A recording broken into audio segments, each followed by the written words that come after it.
नमस्ते, मेरा नाम है मैत्री सिंघई और मैं हूँ एक इन्वायरमेंटल प्लानर। आप मेरी लोकेशन देख रहे हैं, हर जगह आप जहाँ देखेंगे वहाँ आपको एक टंकी दिखाई देगी, क्योंकि हमारे यहाँ intermittent water supply system use होता है। हमारे देश में रुक रुक के पानी आता है और सरकार ट्राई कर रही है कंटिन्यूस पानी देने की। उसे हम कहते हैं continuous water supply system, CWS से, जिसे मैं संबोधित करूंगी, और पहला वाला IWS से।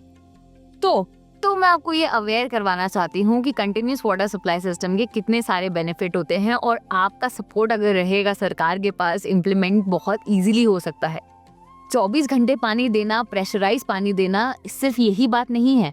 पानी बचना, हेल्थ इंप्रूव करना, हमारी और हमारी अर्थ की लाइफ का ईजी बनाना का ये एक बहुत बेहतरीन सिस्टम है। This is one of the service level benchmark of water supply and it's globally accepted system.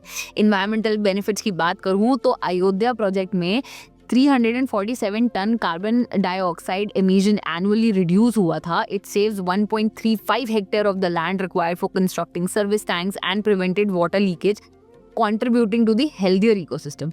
लोग सोचते हैं कि 24 घंटे पानी आएगा तो पानी बर्बाद होगा और ज़्यादा पानी लगेगा, लेकिन ऐसा नहीं है।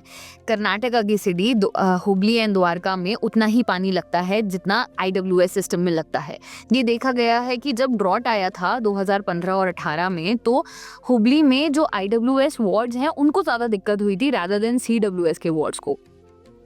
जैसे पहले पानी इंटरमिटेंट आता है तो पाइप खाली रहती हैं, कंटैमिनेशन होता है, लेकिन अगर हम CWS की तरफ जाएंगे तो हमारे पाइप हमेशा प्रेशराइज रहते हैं और कंटैमिनेशन नहीं आ पाता। लीकेज ये देखा जाए तो 50% से गिर के 15% हो गया है। स्काडा, IoT, AI ये सब फास्ट लीकेज डिटेक्ट करने में हेल्प करते हैं। रोज लगभग 1.2 करोड़ लीटर पानी बचता है वहाँ पे, और ऑपरेशनल एफिशिएंसी इंक्रीज होती है। वॉलमैन की जरूरत नहीं होती है। इलीगल कनेक्शन को भी मैनेज करना बहुत आसान हो जाता है। इसका मतलब है कि सेम सोर्स से ज्यादा लोगों को पानी मिलता है।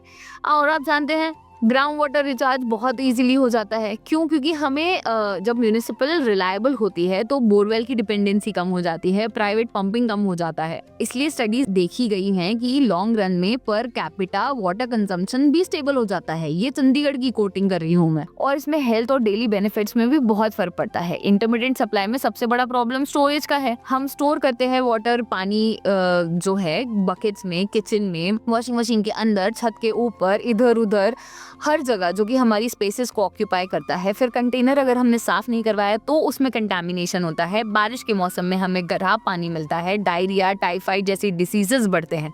लेकिन हुबली, नागपुर, दिल्ली और ना जाने जितनी सिटीज जिनने ये पायलट पे रन करवाया है, वाटर क्वालिटी बेटर हुई है। हर मौसम में हमें साफ पानी मिल रहा है। सीरियस वाटर बॉर्न डिसीजेस कम हो रही हैं, टॉडलर की हेल्थ इम्प्रूव हो रही है, और हेल्थ एक्सपेंसेस में लगभग आधे हो गए हैं। टाइम मैनेजमेंट की बात करें तो हमारे को वेट नहीं करना पड़ता, तो हम बाकी कामों पे फोकस कर सकते हैं। बहुत सारे ऐसे केसेस भी देखे गए हैं जहाँ पे लोगों में जो आम विवाद होता है पानी को लेके, वो भी कम हो गया है।